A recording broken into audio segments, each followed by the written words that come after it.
O McDonald's tirou o quarteirão de circulação em vários estados dos Estados. Quem ama esse clássico sabe o baque que é chegar lá, com aquela fome de leão, e descobrir que ele simplesmente sumiu do cardápio. Mas não foi por acaso, não. A parada é bem mais sinistra do que parece. O quarteirão, que é um dos lanches mais amados, estava no meio de um baita problema de saúde que ninguém esperava. Só de saber disso já dá um arrepio, né? A história começou a virar notícia quando autoridades de saúde dos Estados Unidos começaram a investigar um surto de infecções bacterianas que, de alguma forma, tinha a ver com o quarteirão. A galera começou a passar mal em vários estados, e aí as antenas da saúde pública ficaram ligadas. Descobriram que quase 50 pessoas foram infectadas e, para piorar, teve até uma morte relacionada a esse surto. Uma tragédia que fez a coisa ficar séria pra caramba e acendeu um alerta vermelho no McDonald's. Imagina o pânico.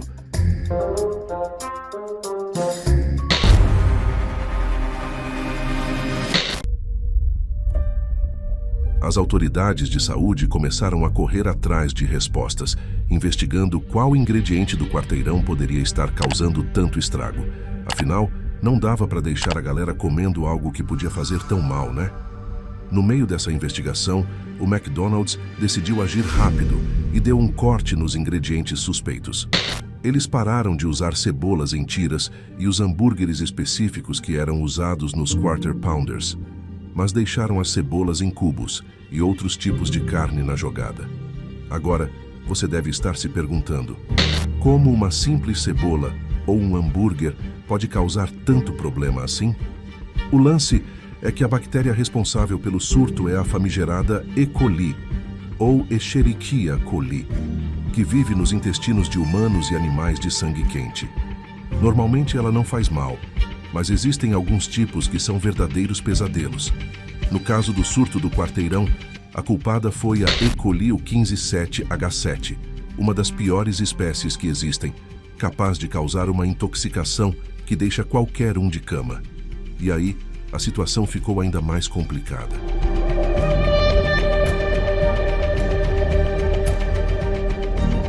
O 57H7 não é qualquer bactéria inofensiva. É uma vilã de respeito. Ela é especialmente perigosa porque libera uma toxina que destrói o revestimento dos intestinos, causando aquele tipo de diarreia que você não deseja nem para o seu pior inimigo, a diarreia sanguinolenta. E o pior é que os sintomas dessa infecção não aparecem logo de cara. Eles demoram de 2 a 5 dias para surgir depois que a pessoa come ou bebe algo contaminado. E aí, meu amigo, segura firme, porque pode durar de 5 a 7 dias de puro sofrimento. Tá começando a entender o motivo de o McDonald's ter tirado o quarteirão do cardápio? Para quem não tá ligado, os sintomas dessa infecção são bem variados, mas nenhum deles é tranquilo. A pessoa pode sentir cólicas abdominais fortes, vômitos, desidratação, febre e a famosa diarreia, que pode vir com ou sem sangue. Isso sem contar a fadiga e a náusea, que deixam a pessoa completamente acabada. Mas o que mais assusta é que em cerca de 8% dos casos, a coisa pode piorar de um jeito sério. É quando entra em cena a síndrome hemolítico-urêmica, SHU. Essa condição é grave porque destrói células sanguíneas e danifica os rins, podendo levar à insuficiência renal e, em alguns casos, até à morte. E adivinha quem está mais em risco? Crianças e idosos. Complicado, né? Mas não sai daí que a coisa fica ainda mais tensa. Até agora, foram 49 casos confirmados ligados a esse surto, sendo que 10 pessoas precisaram ser internadas e, infelizmente, teve uma morte. E o epicentro disso tudo? O Colorado, com 26 casos. Mas a infecção se espalhou também para outros estados como Nebraska, Montana, Oregon, Wyoming, Utah, Kansas, Iowa, Missouri e Wisconsin. Ou seja, a parada é séria e está longe de ser um problema localizado. E agora, como será que vão lidar com isso? A coisa começou a ficar clara quando as autoridades de saúde perceberam um padrão. Todo mundo que ficou doente tinha comido no McDonald's antes de os sintomas aparecerem, e quase todo mundo mencionou especificamente o quarteirão. Imagina só, você vai lá só para matar a fome e acaba levando para casa um problema gigantesco desses.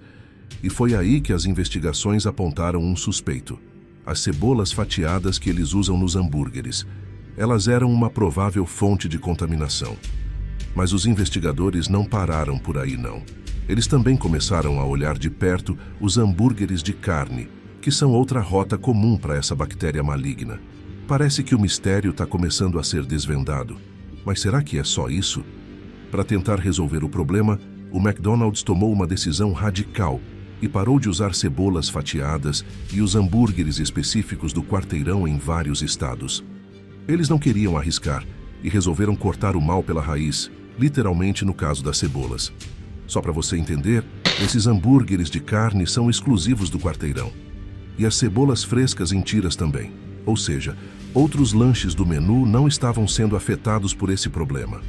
Mas será que isso vai ser suficiente para resolver a situação? O lado bom é que na maioria das vezes as pessoas conseguem se recuperar de infecções por E. coli sem precisar de tratamento.